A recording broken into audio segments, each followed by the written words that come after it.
If you're trying to buy a home in BC this year, you're probably making a huge mistake. You see the headlines about the housing market freefall, sales are at record lows, homes are piling up. You think the crash you've been waiting for is finally here.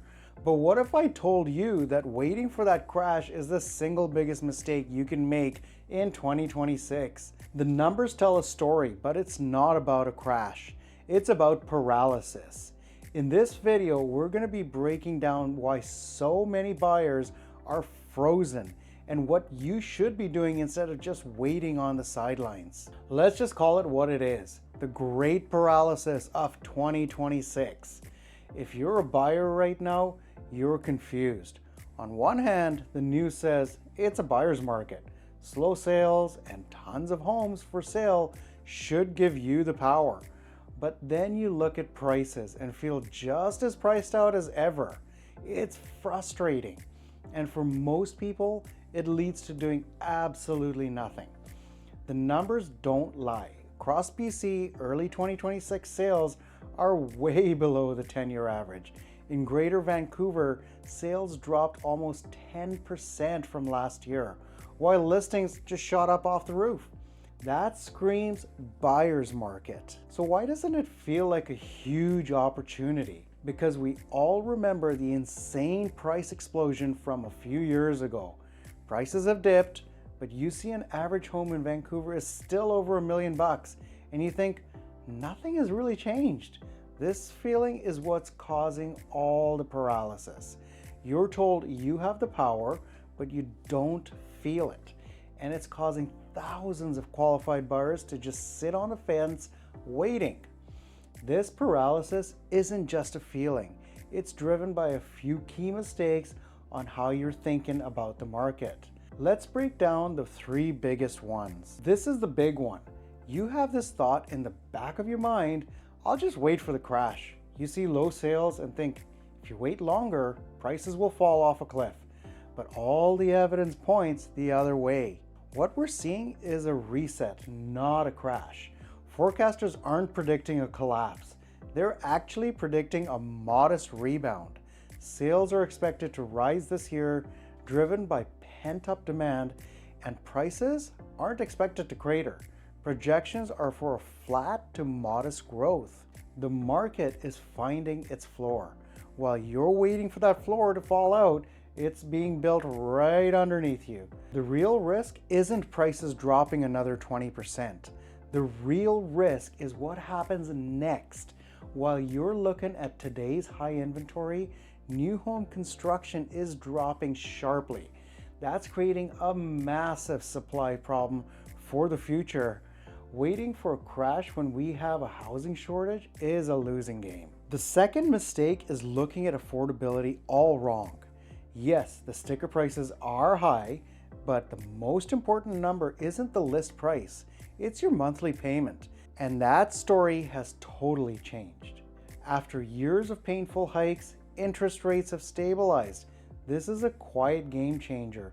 Believe it or not, affordability has actually improved. For many people, the monthly payment on a home is lower now than it has ever been for a very long time. For the first time in years, buyers who were completely shut out now actually have a real chance. But people are mentally stuck on the crazy payments of 2023. You see a high list price and give up without doing the math on what today's stable rates actually mean for your wallet. You're missing this window of clarity because you're scared rates might go back up. Look anywhere right now and you'll see it. There are homes for sale, listings in Metro Vancouver or the Fraser Valley are near a decade high. This gives you something that was impossible a few years ago. Choice. You can see multiple properties. You can take your time and you can negotiate. This is what a buyer's market actually feels like. The mistake is thinking this is the new normal. This surplus of homes is a temporary illusion. It's a mirage created by slow sales, not because we built too many houses. Like I said, the pipeline of new homes is actually drying up. BC housing starts are falling, which guarantees a shortage for years to come. You see all of these options and think supply will just keep growing. In reality, this period of choice and negotiating power is a huge window, and that window is already starting to close. So if waiting is a mistake, what's the right move? It's not about being reckless. It's about a strategic shift in your thinking. The goal is not to buy at the absolute perfect bottom. Nobody does that. The way to build wealth in real estate isn't about the exact day you buy it. It's about years you own it. You need to stop asking, is this the lowest price? And start asking, is this a good time for me to buy a great home? And right now, the answer to that second question is a huge yes. You have negotiating power. You have choices. You have time to think. This is the moment to use that leverage, not wait for it to disappear. Because you're not in a panicked market. You can be smarter. It's time to change how you search.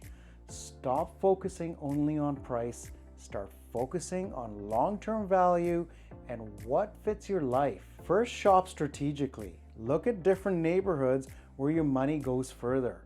Think about townhomes and condos, which are an amazing value right now. Second, negotiate. With so many homes sitting on the market, sellers are flexible. Use that. If a home has been listed for a while, your offer should reflect that. Don't be afraid to come in with a strong, fair offer that makes sense, and work with a professional who understands the data and can cut through all the noise. This opportunity is worthless if you aren't ready to act. That small uptick in sales they're forecasting, that's the sound of your competition getting off the sidelines. The very first thing you need to do is get a rock-solid mortgage pre-approval with stable rates. This is your superpower. It tells you your exact budget and gives you the confidence to make an offer. Lock in today's rates. Don't gamble on where they'll be in 6, 7, 8 months. Getting your financing sorted now puts you in the driver's seat. The story of the 2026 BC housing market isn't about a crash. It's about a crossroads. Buyers have been frozen here, confused by high prices and slow sales. But the biggest mistake you can make right now isn't buying at the wrong price. It's not buying at all. It's staying paralyzed by fear while a rare window of choice and negotiating power begins to close. The real risk is not what you might lose if prices dip another % or so. It's what you'll lose when the market pivots and you're left behind all over again. If you're tired of feeling stuck and want a clear strategy for this market, book a 15-minute call with me. The link is in my description below. We'll map out a plan that turns this paralysis into action.